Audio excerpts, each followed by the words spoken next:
Fechando aqui.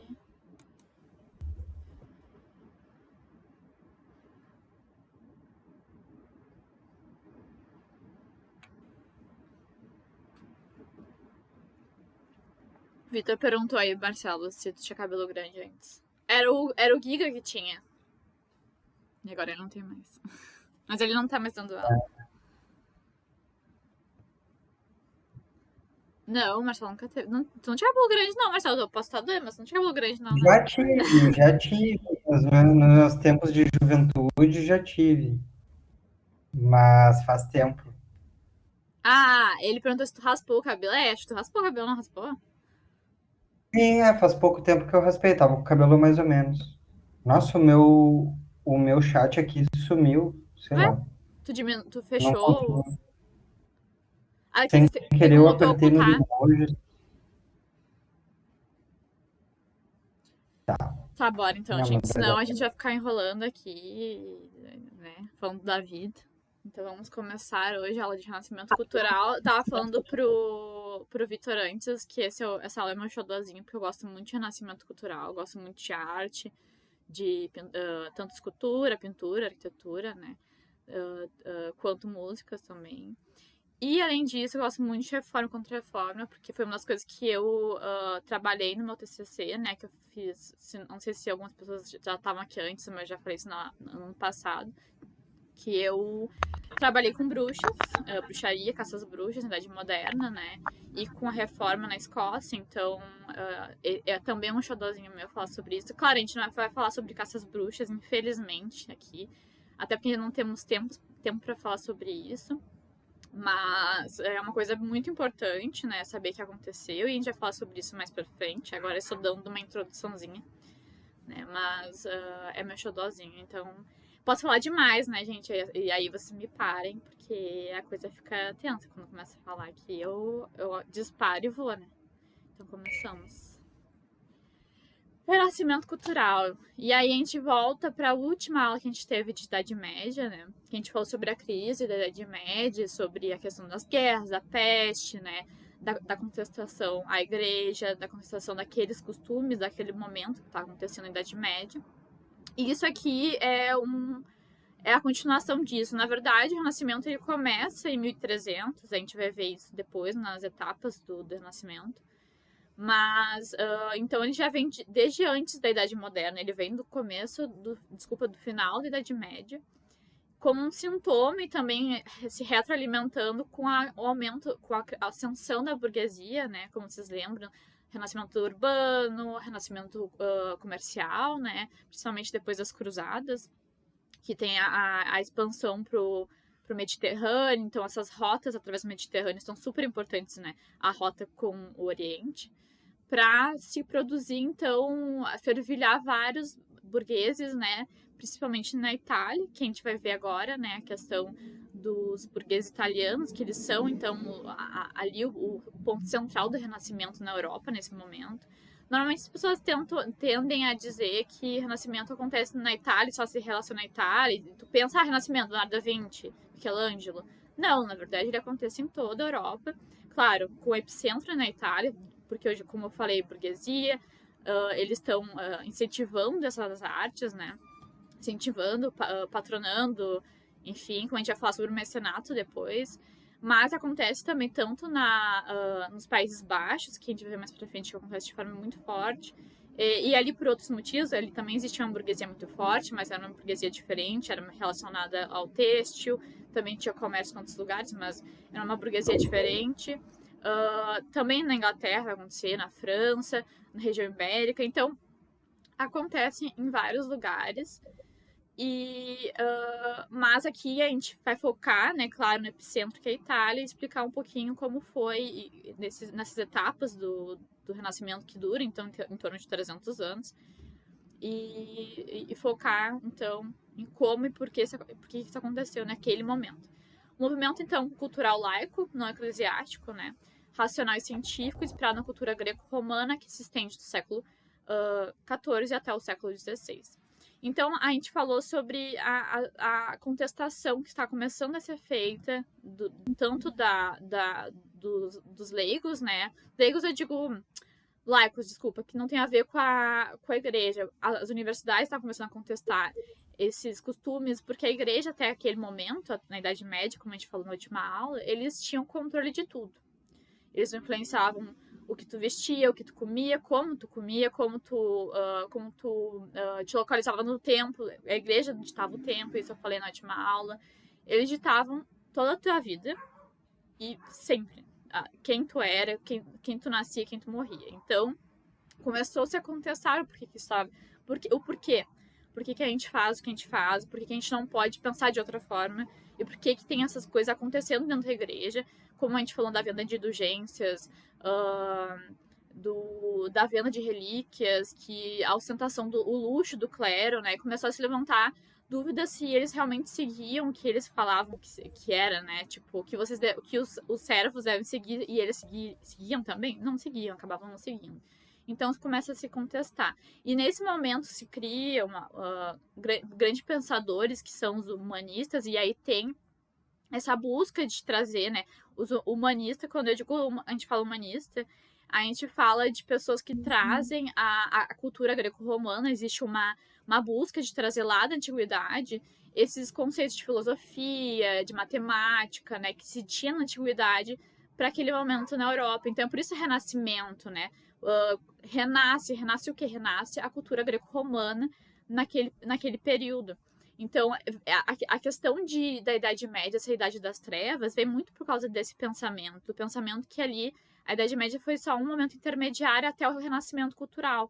Então, que a gente vê hoje que não é verdade, porque existiam outras coisas dentro da Idade Média que não era só a Idade das Trevas ou obscuridade total. Existiu pensamentos, existiu criações de ciências ali, coisas diferentes, mas que naquela época não se via desse jeito. Então, Renascimento vem disso, do retomar da cultura, dos costumes, dos valores, principalmente dos valores dos greco-romanos, certo? Então, a Itália vai ser muito importante nisso, porque a Itália era o berço, né, do Império Romano. Então, tu junta isso, porque a Itália, além de ter a burguesia muito forte naquele período, eles também tinham como um legado a herança desses greco-romanos, os romanos principalmente, né? E aí também, além disso, a gente tem as rotas comerciais com o Oriente, e essas rotas orientais, elas trazem de volta, porque lá os bizantinos já trabalhavam ainda isso, essa cultura, a herança existia lá. E aí eles são retomados para cá com as traduções do árabe, né? Para pessoas, né? Claro, traduções pelos monges copistas, né? A igreja, claro, fazendo sempre o intermédio da educação, mas eles traduziam para o latim. Depois que começaram a ser usadas as línguas vulgares, como eles diziam, que eram as línguas normais, né? O italiano vulgar da época e tudo mais. Mas, então, é muito forte essa questão de retomada dessa herança.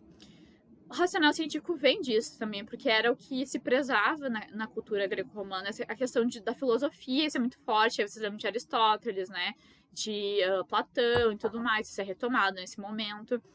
E a burguesia, ela se interessa nisso. E por quê? Você pensa, o que tem a ver a burguesia com isso tudo? Porque eles querem essa retomada da ciência, do pensamento crítico, racional? Porque isso era útil para o comércio. Isso era bom para o comércio, isso era bom para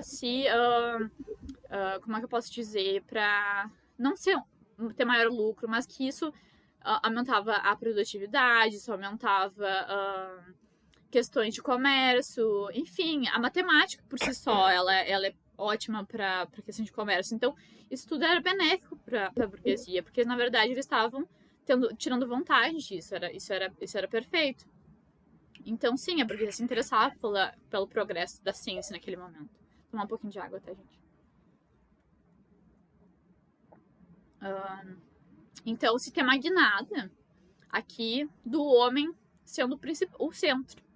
Até então, a gente vê tanto nas imagens da arte medieval, Jesus como centro, Maria e tudo mais. Tanto é que só é representado isso na arte daquele momento.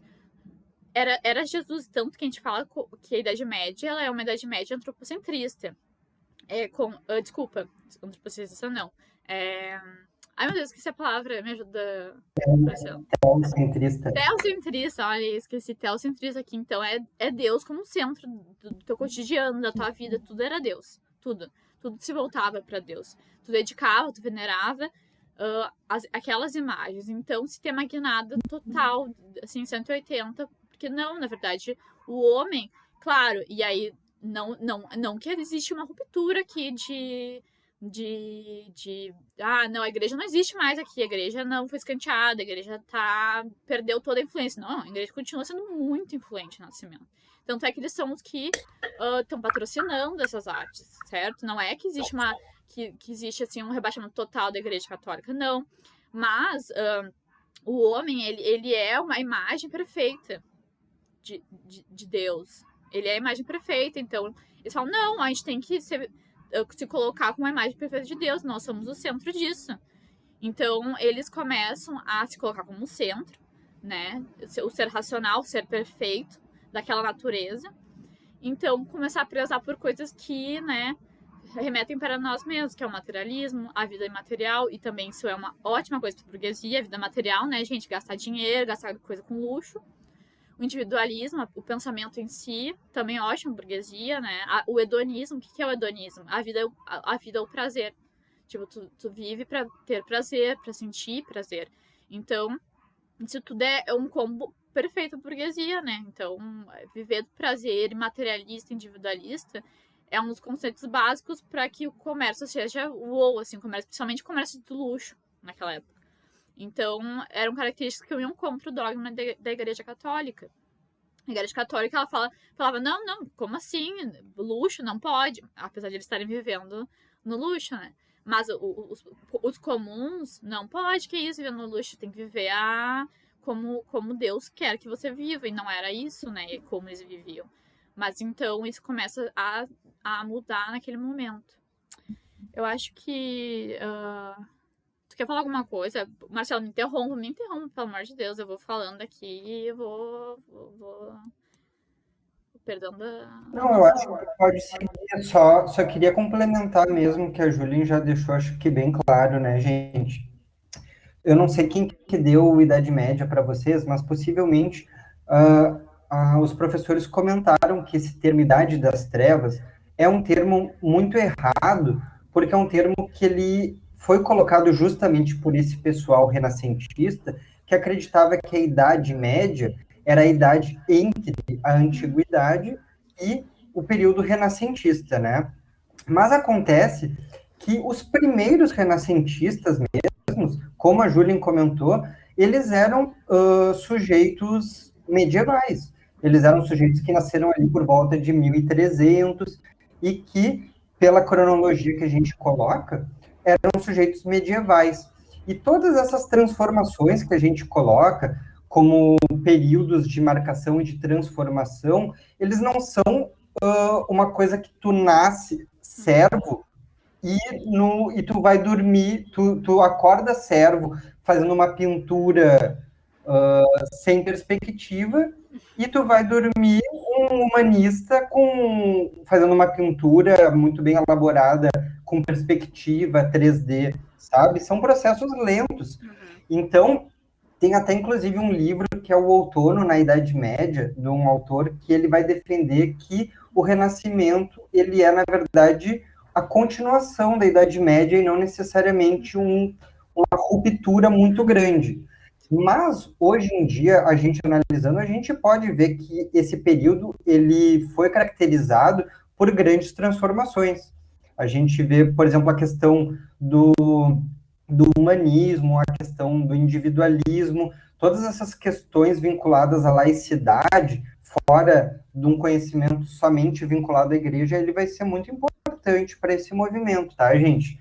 Junto com esse movimento, a gente vai ver nas aulas de Idade Moderna o Renascimento, a Reforma Protestante, a Revolução Científica, vão ser grandes transformações desse período que a gente está vendo, tá, gente?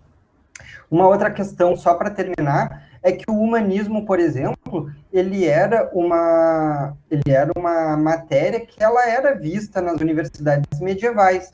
ele era vinculado principalmente à poesia, à história, à retórica. Eram esses conhecimentos vinculados às línguas que eles eram valorizados e chamados de humanistas. Enquanto, por exemplo, as artes, que vão ser muito importantes no Renascimento, elas eram vistas como muito vinculadas, né, na Idade Média, no medieval, como vinculadas à reprodução. Então, vocês podem notar que a divisão entre o artesão e o artista começa a se dar nesse período agora, porque até a Idade Média, eles muito eram vinculados a copiar e a ser, por exemplo, assim, um artista, um pintor, ele só reproduzia, ele não era muito vinculado com a criação, que vai se dar mais a partir daqui, tá? Mas é um movimento que ocorre ao longo do período, assim, não é uma coisa de um dia para a noite, tá? O Vitor falou, e eu ia falar exatamente isso, Vitor, agora. Essa questão das obras a terem esses grandes artistas, né, que a gente vê no Renascimento, e a gente pensa, tá, pensa num artista na Idade Média. Não tem. E por que não tem? Porque era uma obra comunitária. Eram essas guildas, cooperações de ofício que faziam, né, essas pinturas em comunitário, né, tinha um mestre, claro, mas eram várias pessoas ao mesmo tempo fazendo aquilo. E aí tem um historiador da arte que até fala que esse momento é a criação das biografias artísticas, a criação do artista em si, a criação é no Renascimento cultural. Então isso começa a ter, né, esse estrelismo, esse pop, o pop começa nesse momento, né, os caras lá famosos começam nesse momento. Então sim, tu vê uma mudança. Claro, só que assim, como o Marcelo falou, isso é uma mudança super gradual. A gente tá vendo aqui, tipo, eles inovaram, não sei o que. Mas se tu olha o Renascimento, a gente vai ver ele depois nas etapas, o 300, 400, 500, é muito devagar. São processos mínimos, assim, um autor começa, aí daqui 50 anos começa outro. Então, assim, claro, né, por questões didáticas a gente precisa dar rápido isso, mas se você for analisar muito, assim, cronologicamente, é muito pequeno, é com passinhos, assim, sabe? Então, o Renascimento é um filho da Idade Média, ele nasce na Idade Média e se prolonga para além dele, né? Então, isso é uma prova, como o Marcelo falou, de que a Idade Média não é a Idade Média. Ela é uma idade por si só, né? Então, bora passar aqui, ó. Senão a gente vai longe. Então, como eu falei, o berço renascentista, que é a Itália. E também porque eu falei, né? A burguesia, o comércio do Mediterrâneo ali, com o Oriente, né? O berço da cultura greco-romana. A questão dos mecenas começa ali. Quem que são esses mecenas? São essas famílias com money, que davam dinheiro para a burguesia retratar eles mesmos. Eles retratavam eles mesmos, ou retratavam imagens, né? E aí a gente fala de novo, porque a religião cristã não desaparece aqui, tanto que a arte renascentista é uma arte voltada para Jesus Cristo, para a imagem de Jesus Cristo, de Marias, Marias, então nesse momento aqui, ó, muita Maria, muita. Leonardo da Vinci faz muitas Marias. Eram religiosos, né, Júlia? Claro. Todos eles eram cristãos, né? Claro, eles não eram ateus. Isso é uma grande confusão que se cria também, deles achar que os renascentistas são ateus, né? Não é verdade. Não são. Inclusive, eles são muito religiosos. E a burguesia em si, tanto que a gente já fala os mecenas aqui, como os Borgia, os Medici, os Sforza, eles são famílias, obviamente, burguesas, mas que têm papas, entendeu? Os Borgia, os Sforza foram grandes papas. O Borgia depois aparece ali nas próximas imagens, ele era um papa, tipo, e ele era da família Borgia. Então tem uma não é que uma aliança, mas assim, tu acaba, a gente falou isso na Idade Média, que como em famílias muito ricas, tu acaba ascendendo aos cleros, então, money, né, o money vence tudo, então, esses papas, né, esses burgueses ascendiam também, a gente tem venda de cargos, aqui a gente tem que lembrar disso, várias coisas acontecendo por trás, que faz, então, a burguesia, na verdade, ela tinha certas ainda fios com a Igreja Católica muito forte, sabe? Principalmente na Itália. No Países Baixos vai ser diferente, porque o Países Baixos vai se reformar depois. Então, eles têm outra percepção do renascentismo, tanto que o renascimento lá vai ser diferente. Mas aqui a gente tem uma relação muito forte. A gente vai ver as grandes obras, os afrescos, as basílicas, né? E aí a gente vai além das pinturas, porque a arquitetura também aqui ela é renascentista. como o Brunelleschi, que é um dos grandes arquitetos nesse momento, que eles fazem inúmeras basílicas e igrejas na região da Itália. Ele faz também para a Igreja Católica. Então, eles apoiavam isso, claro, e eles... E depois a gente vai ver nas imagens, não sei se vai aparecer depois, eles também reproduziam os deuses antigos, né? Das heranças greco-romanas. Vênus é muito retratada aqui. Outros deuses, agora me fugiu os outros deuses. Eu só lembro de Vênus, porque a Vênus tem várias Vênus e Vênus e Vênus. Mas não é porque eles... Aparece, né? Quem é que faz acho que Michelangelo faz sobre Baco também. Baco, isso, eu ia até falar isso agora, porque eu lembrei o Baco, o deus do vinho lá. Mas, tipo assim, eles não, é que eles estavam cultuando esses deuses, né? Eles cultuavam os valores daquela época. Então, esses deuses são imagens desses valores, entende? É por isso que a Igreja Católica, ela não fazia, tipo, não, vocês não podem pintar isso, porque eles, na verdade, sabiam que isso não era uma adoração àqueles deuses pagãos, né? Eram adorações aos valores daquela época, certo? Então, não se confundem com isso quando vocês verem quadros, né, de deuses pagãos. Então, a gente tem o comércio com Vênus e Gênova. E isso é uma retomada dos valores daquela época da antiguidade. E naquela época existia muitas esculturas, isso vai ser retomado, principalmente com Michelangelo fazendo esculturas. Muitas esculturas na antiguidade, eles veem aquilo e falam, é isso que a gente quer fazer de novo, entende? Claro, eles mudam, né, várias mudanças artísticas, né, de técnica, mas eles retomam aquilo ali que estavam fazendo na antiguidade, lá, principalmente na Grécia e Roma. O domínio, isso que já falei, né? Já falei comércio com o Oriente, o surgimento desses mecenas, né? Esses patronos das artes, que eles contratam os artistas. Olha só como é que funcionava, só uma curiosidade boba até. Mas os artistas, eles enviavam cartas para esses mecenas, falando, meu nome é Leonardo da Vinci, eu tenho tantos anos, trabalho para não sei quem, eu faço grandes obras, eu fiz tal coisa para tal pessoa. Eles se ofereciam, eles mandavam cartas para as pessoas, falando, olha só, por favor, me contrata, eu preciso de trabalho. Então, só quando tu chegava, assim, no ápice do ápice, assim, do Leonardo da Vinci, nos últimos anos da vida dele, ele não precisava mais mandar carta, mas, assim, ele mandou muitas cartas na vida dele, então eles se ofereciam, e esses mecenas falavam, será que a gente quer esse cara? E aí contratavam ou não contratavam, era assim que funcionava, né, o comércio de arte, das pinturas e esculturas. Eu já falei da recuperação dos textos bizantinos, né? Então esse comércio traz de volta, essa abertura para o Oriente traz de volta esses textos, e aí, como eu falei antes, do monte de copistas, eles faziam essa questão de tradução para a Europa, né, para o latim. E então começou a se renascer os pensamentos daquela época, conhecimentos, ciências árabes também vêm a partir desse momento, né? Não é só a retomada de coisas da antiguidade, mas como se abre para o Oriente. A ciência árabe era muito vasta naquele momento. A Europa era atrasada em relação à questão ali do conhecimento árabe. Então eles trazem para lá, fazem essas traduções, e várias coisas são meio que descobertas, mas na verdade existia por lá, entendeu? É basicamente um roubo de dos caras ali, tipo, tem coisas que eles foram só, tipo, eles fazem isso, então que tal a gente começar a fazer isso também, através dessas traduções, né?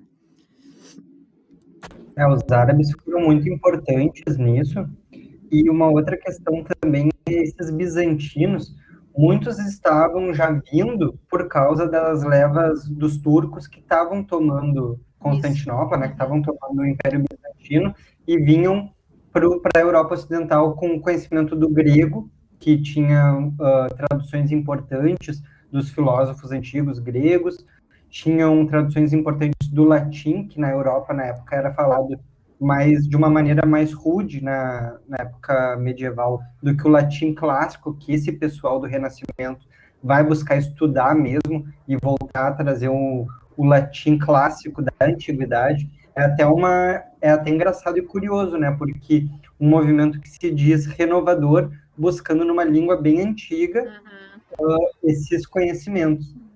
E só para finalizar também essa reflexão, a Itália, quando a gente está falando aqui, gente, a gente está falando de diversos reinos, tá? São principados, reinos que dividiam a Itália. E a Itália também, por ser característica de ser a capital de Roma antiga, muitas cidades permaneceram no período medieval.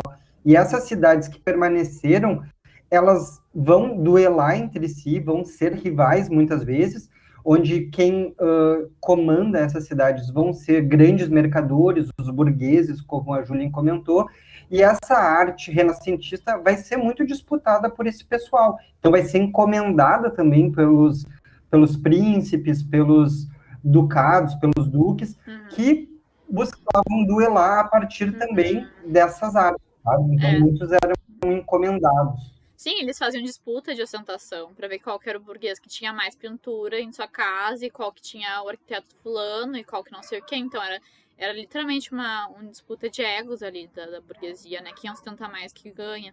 Mas a questão da Itália é verdade, esqueci disso, Marcelo, que até comentar. Quando a gente fala Itália, e a Alemanha também, a gente começa a falar de Alemanha, a gente pensa, pô, na verdade não é.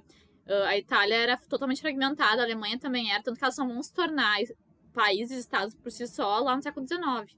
Então, quando a gente fala Itália, Alemanha, que é o Sacro Império Germânico Romano, é assim, a Alemanha só existe...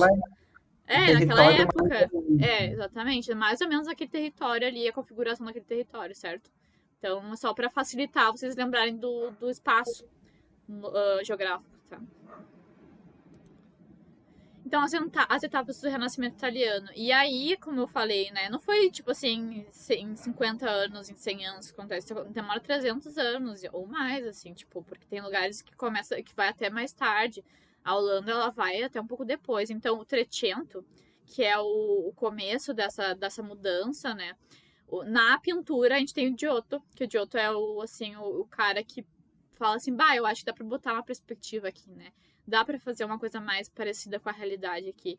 E aí começa, isso parece muito bobo, porque a gente pensa, poxa, mas, né, uma coisa parecida, mas, tipo, naquela época era tipo, até botei uma fotinha aqui, uma vez aqui. Botei aqui, ó.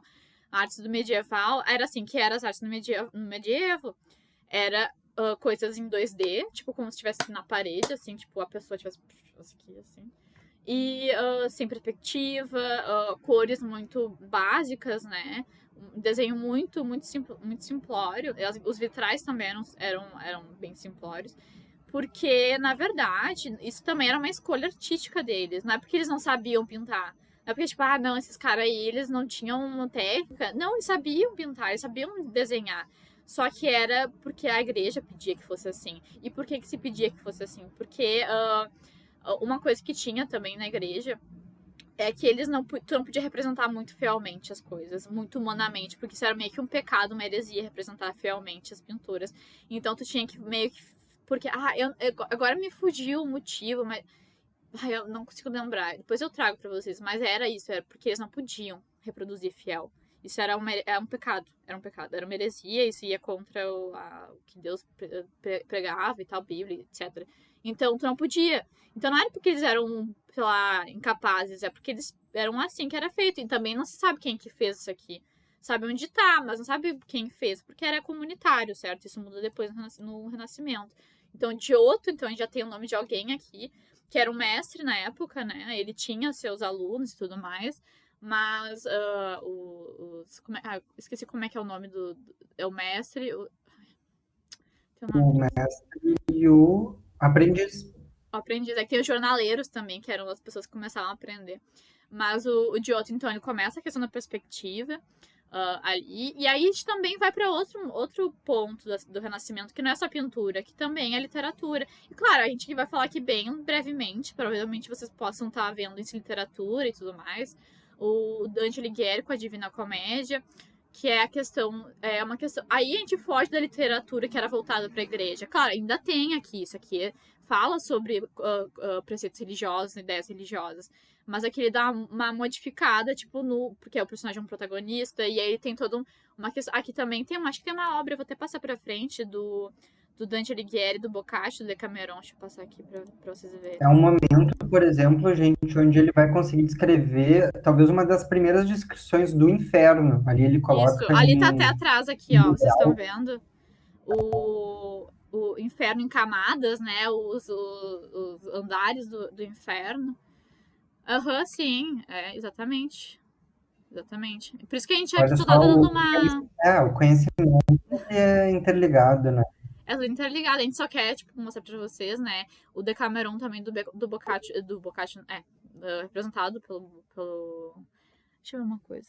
Se vocês verem a mudança de cor, é absurdo, né? Até as técnicas aqui, assim, tipo, é absurdo. Vocês olham aquela pintura medieval e olham isso e falam, tipo, nossa, gente, é drástico, assim.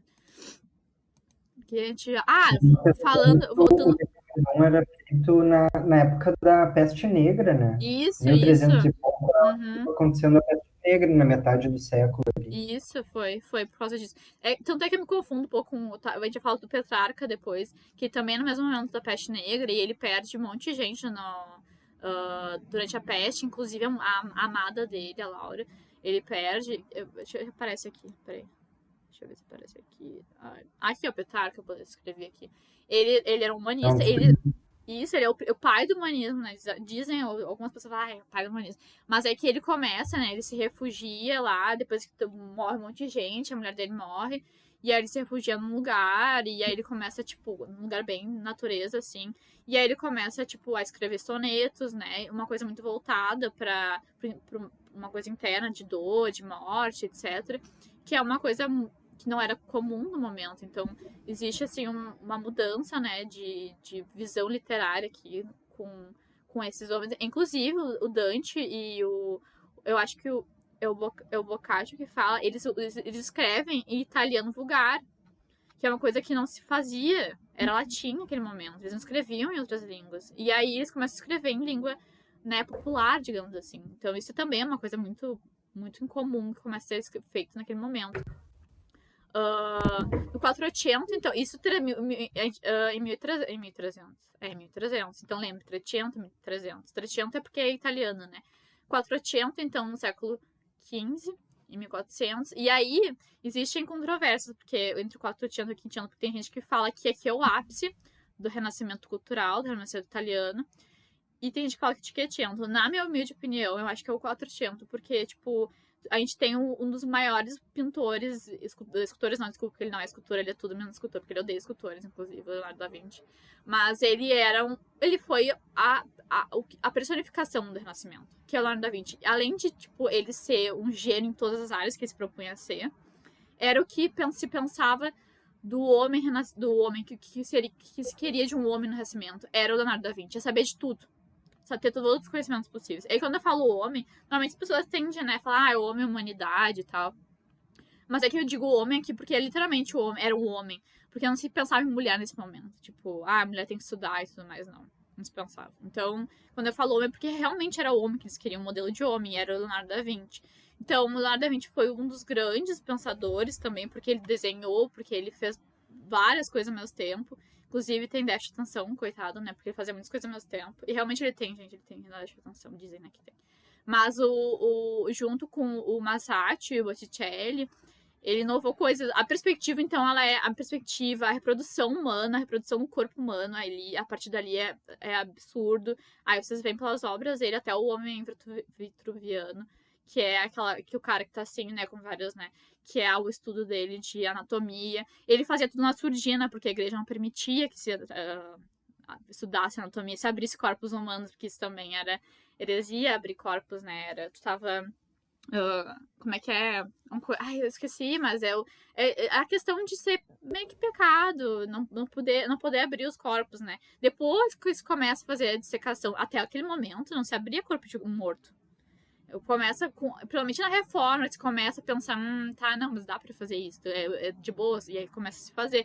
Mas então ele fazia na escondida.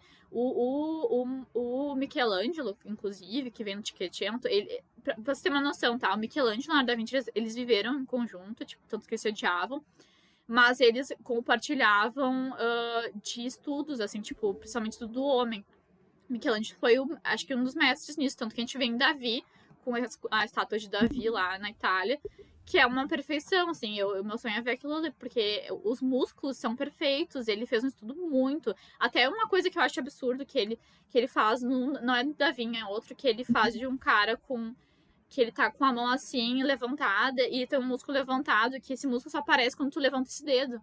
Então, pra ele ter essa noção de que isso aqui, esse músculo aparecia com isso, é porque ele estudou pra caralho isso, pra ver. Desculpa o palavrão, tá? Mas que é pra caramba, que ele estudou muito. Então, a gente vê o estudo, a questão do racional, né? A questão do científico na pintura em si. Então, a matemática também, isso era tudo né? A questão da perspectiva, como a gente vem falando várias vezes aqui, também é matemático. Isso tudo é estudos matemáticos, estudos de... ele fazia, né, isso. Então, a gente, nesse Trecento, Quatrocento, Quinhecento, a gente tem isso. A gente tem a união de várias ciências para dar forma à pintura, à escultura, à arquitetura, certo? Então... eu acho que a gente fala sobre, voltando, né, para Maquiavel, então, Maquiavel, ele é italiano, ele escreve, gente, só porque a minha bateria tá acabando, um momento, eu não conectei. Mas, ô Julinho, acho que fazemos o fechamento agora, porque é hora deles irem para a próxima aula já, né? Ai, é verdade, gente, me passei.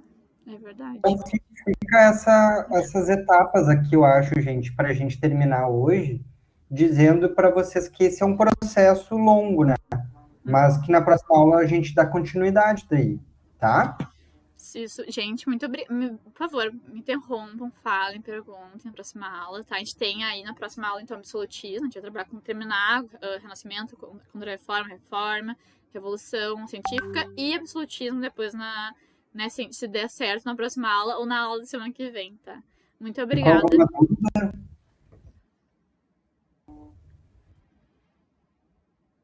Senão, na próxima aula a gente também resolve, né? Para vocês não perderem mais tempo. Boa noite, valeu, gurizada. Tchau, gente. Boa aula, boa noite. Vamos que vamos.